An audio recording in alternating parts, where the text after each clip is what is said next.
Okay, this video is going to be a Fieldcraft video. This is for you indirect fire people.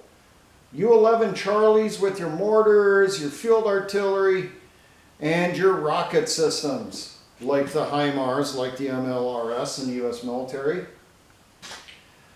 This one is going to be indirect fire mission tactics. Now, I thought of this one after reading an article out of Ukraine. A reporter followed along with a Ukrainian multiple launch rocket system unit, a company, a battery. Now, this reporter got to stay with them, see how they do things, and put way too much information in that article, which allowed me to do this video.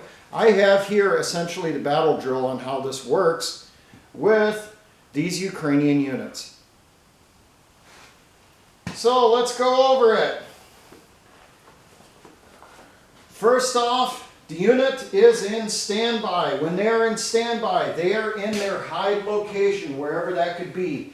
It could be hidden inside an old factory, could be hidden inside a town, could be hidden in a forest somewhere. They're going to be farther back from the front lines. They're going to be in an area that is hopefully out of artillery range of the enemy. They will have local air defense. People who are going to be there watching for attack helicopters and incoming airstrikes.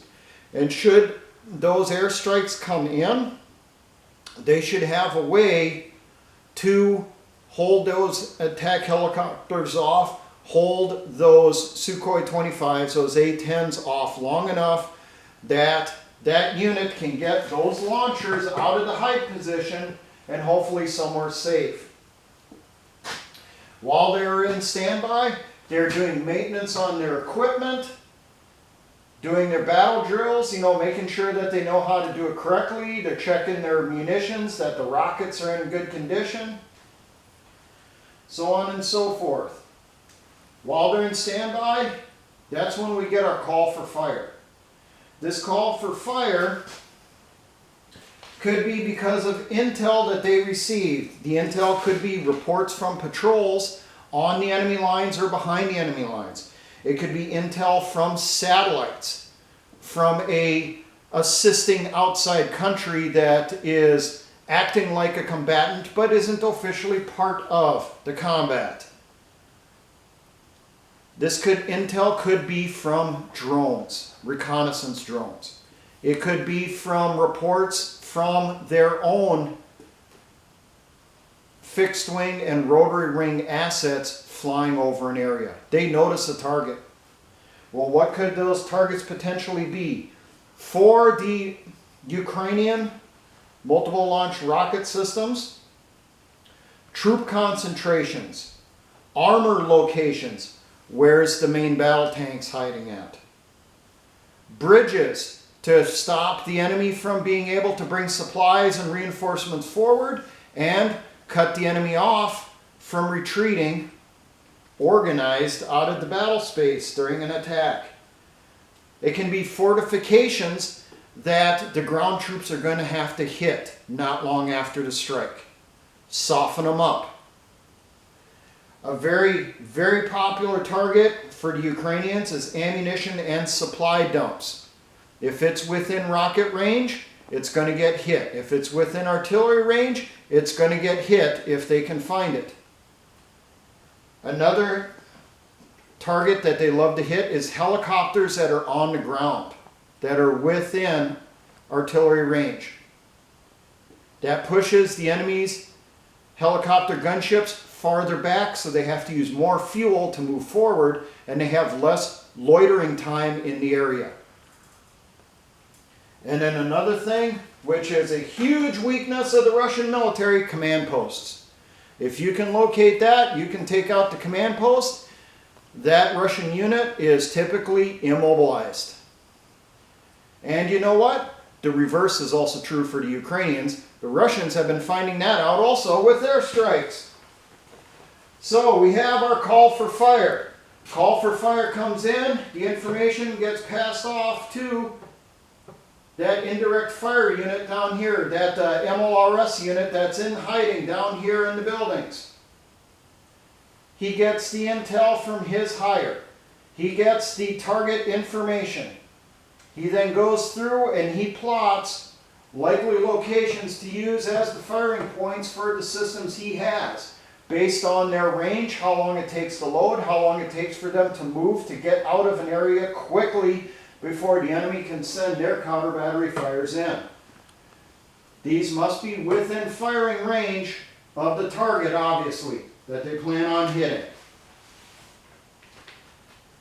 Now, they did say in the article that the commanders of these units, the individual platoons, and the battery commander do have laptops with computer programs that are used to calculate the firing solutions, and they have a mapping program in there that they can use to pick out potential firing points and see how long it would take for that rocket to hit its target, and how long it may take them to get out of there depending on the terrain that they're in. Shit happens. The OIC confirms the order. When he is ready, he lets command know, hey, we're ready to go on fire mission Alpha 1, 2, 3, 4. He gets told, okay, we want to hit that target at this time. The guys that are down here, they've already gotten the launchers ready. They've loaded the rockets inside the launchers, whatever is needed. They then move forward. As they're moving forward, first they will send forward a reconnaissance team. Why? Because you have to make sure those firing points are clear. The OIC will tell them which firing point he wants them to check first, second, third, whatever, to make sure it's clear. We got 4 possible firing points on here.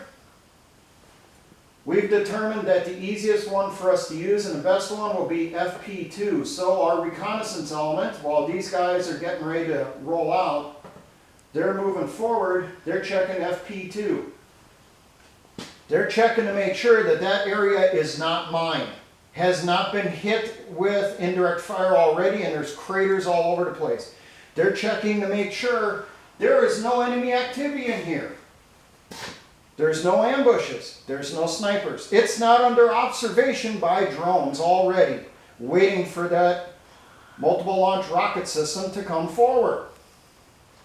Any of that stuff they see indications of before they get up there, or when they get up there, that's when they check to their second position. Well, we determined our backup is firing point 4 down here. This is in the tree line. This is right behind the tree line on the edge of the field. This is a no-go. They then check that one. How does that one look? Is that one okay? If that one's not okay, then they check their tertiary ones, their backup ones, see how that is. Make sure you're not putting those launchers right in the middle of an anti-tank minefield. These guys are starting to move forward. They're going to have a point where they're going to stop to wait for the information from their recon team. Recon team will radio them, hopefully before they leave their hide position, and say, hey, FP2 is good to go. The team moves forward with their launchers. Now, the Ukrainians, how they're doing it, they send out 1 or 2 multiple launch rocket systems. This could be a BM-21 or it could be a US HIMARS. With them will be a SUV that is their mobile fire direction center and command post. Inside that SUV, you're going to have the driver. You're going to have the OIC, the officer in charge. You're going to have a medic, and you're going to have a targeting specialist. Someone who knows those weapon systems inside and out, who has that computer, is looking at the firing data, and if need to, on the fly, can recalculate because of a change in conditions. Change in the weather patterns, having to shift, more to the right, more to the left, that type of thing. So they move forward. get into position. Launchers get set up where we want them to fire. They get the launchers set up. Firing solutions are programmed in depending on what the system is. At the appointed time, they fire. It could be on command from higher radio signal, or it could be a set time, laying down a barrage on a particular area. They hit that area. Everyone then gets back in the vehicles if they are not already. They then move out of there as fast as possible before the enemy can send back counter battery fire on that location. Now, in the article it did say sometimes that unit uses drones. They have drones attached. So what they will do, they will first fire in 1 or 2 rockets onto that target. The drone is loitering overhead. He sees where those rockets land. That targeting specialist then gives the word on, repeat, continue mission, or adjust so much this way to the right, adjust so much this way to the left, raise, lower, whatever is required, fire for effect. And that's all the information I could get out of that article. First off, you're back at the hive. You're making sure everything's ready to go at a moment's notice. You get the mission. OIC calculates the mission, finds the firing positions, sends out the recon team to check those firing positions before the mission is supposed to go in.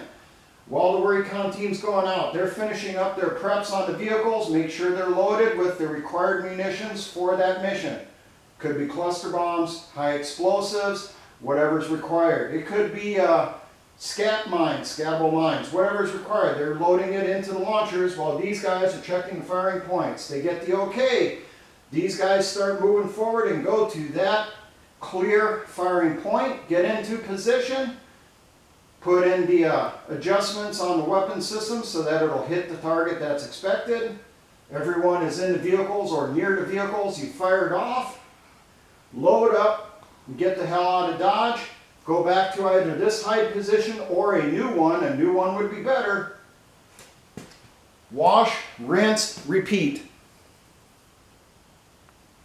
That is how the Ukrainian army is doing their multiple launch rocket missions with BM-21 Grads or US supplied HIMARS. Kaz, you were field artillery. If you got anything to add to this, to adjust it, go ahead, put it in the comment, and I will pin that at the top for this video.